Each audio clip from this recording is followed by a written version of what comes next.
What is up, guys? It's Arsenal Garage. Appreciate y'all tuning in. Today we're going to be going over the expansion tank for the cooling system.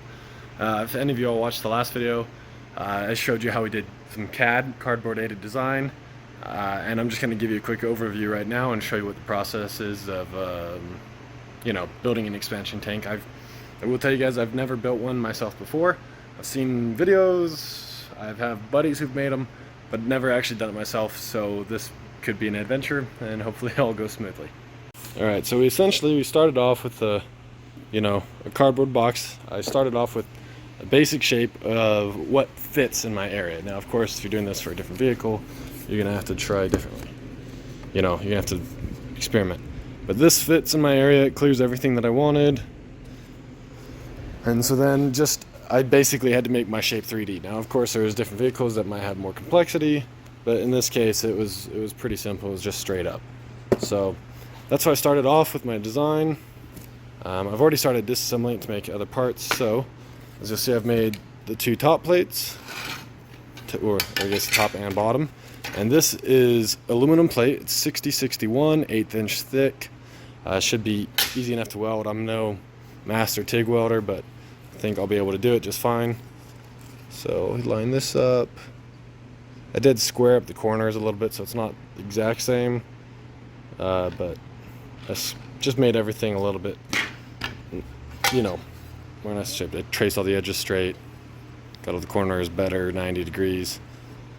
So there's our top plates. I'm just about to start making this side piece that goes here. Got it traced out. We're going with the angle grinder, cutoff wheel. It's not ideal. A bandsaw or something of that sort would be a lot better, but a cutoff wheel does the job just fine. So basically, I'm hoping I have enough aluminum sheet to go around. I've got this full sheet left. I've got these scraps, and I have to do just the sides. So I should have enough. If not, I've got an extra one in my truck. So I'm gonna update y'all as we go.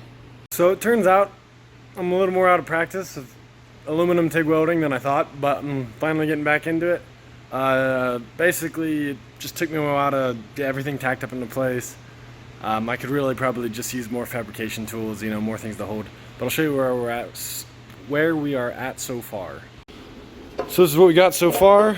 Everything's just kind of tacked up. I've already tested a couple times. Getting back into it. Not the prettiest. Still kind of hot. So that's the main shape of it. It'll sit like that inside the truck. And I've got the side piece here. So basically, I'm just trying to figure out how I want to tackle this now. If I want to start from this end, and then I'd like to just, bend it to shape as I go. So I'm probably going to start on this end and then just kind of contour it in. And then just a lot of welding. So I might come back and finish it up tomorrow. We'll see how I'm feeling.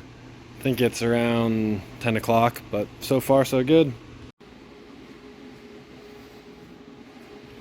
Alright, I apologize if this thing was total crap, but I figured I'd better at least get some footage of me welding,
Now that I'm getting close to the end of it, of course I feel like I'm starting to hit back into the swing of things, but I'm going to let that cool down for a while.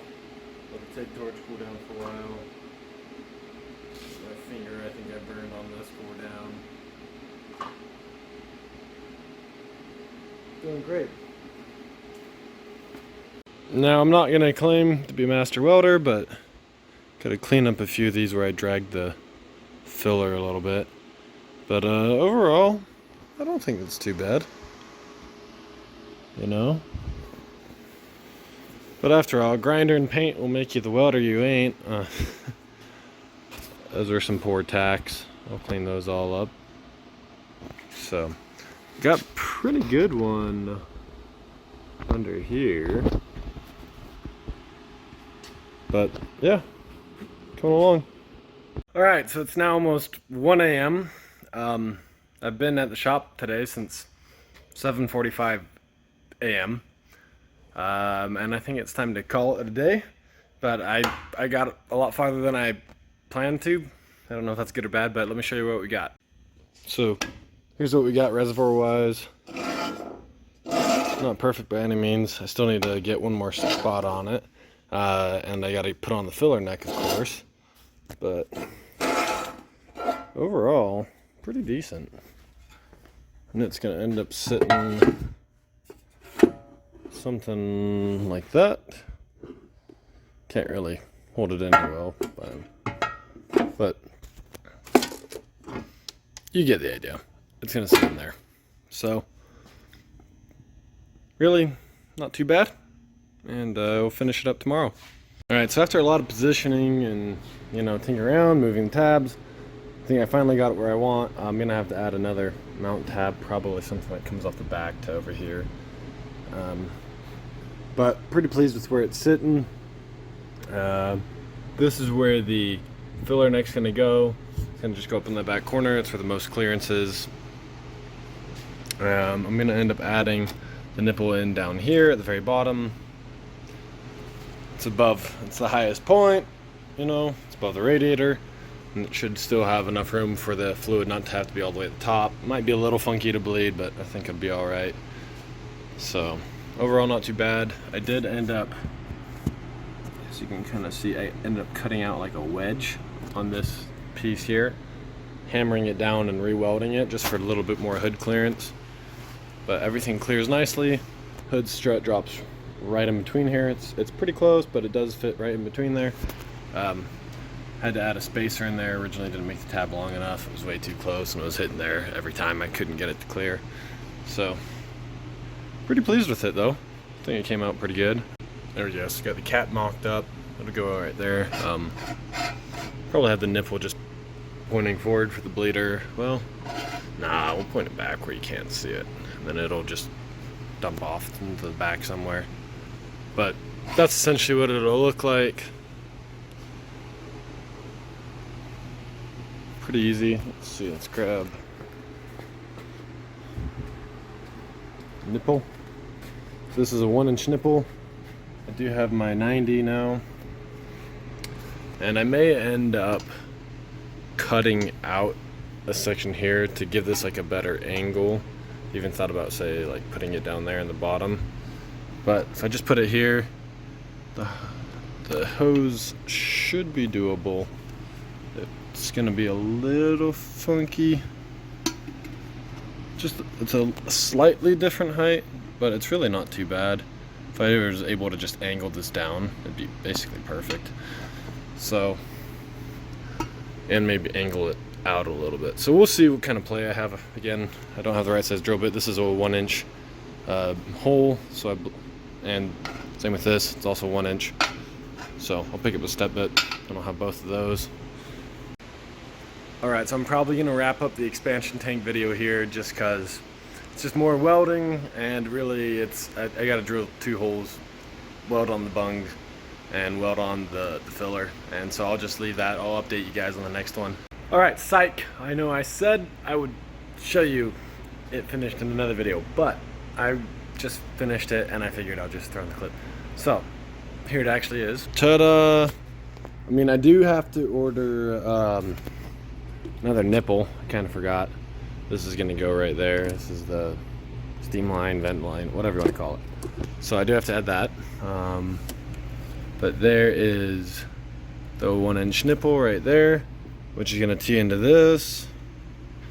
pretty direct. We have our Mishimoto filler cap. It's all tacked on, not too bad. Welds, pretty pleased with it. I did clean up the welds on both of those tabs, and got this bracket mounted on as well, so now it's rigid. So I'll let the other me, the past me, finish up this video, so enjoy. But that's the overall process of it. And you know, it was a little bit trickier than I anticipated. I mean, not too much. It's pretty much about what I thought it would be, the whole process of making an expansion tank. But I have to say I'm pretty pleased with the results for my first time really making something of the sort. I know I'm not any master fabricator or anything, but I'm pretty pleased with how it came out. I don't know if I'll be in a rush to do another one or not, but I know that I can.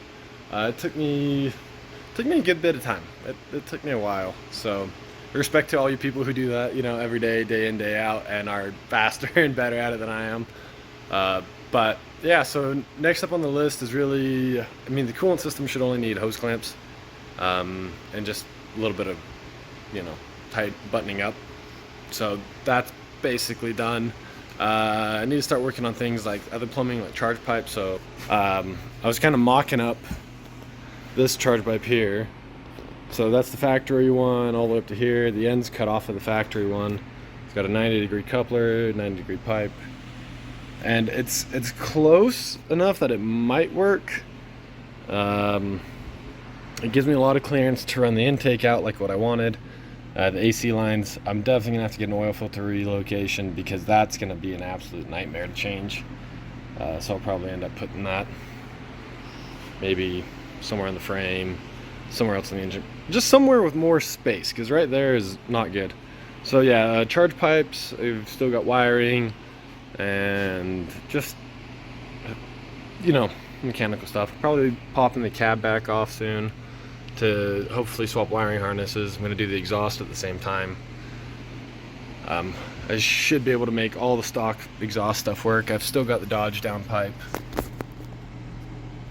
and there's space back there. If I clock that housing, I can make it all work. I've got 2 downpipes to kind of like mix and match as needed. So Cummins build is coming along well. Again, I got to get this done I'm trying to get it done within a month. So we're going to push at it and see how it goes, but I think that's all for now. So peace out, guys.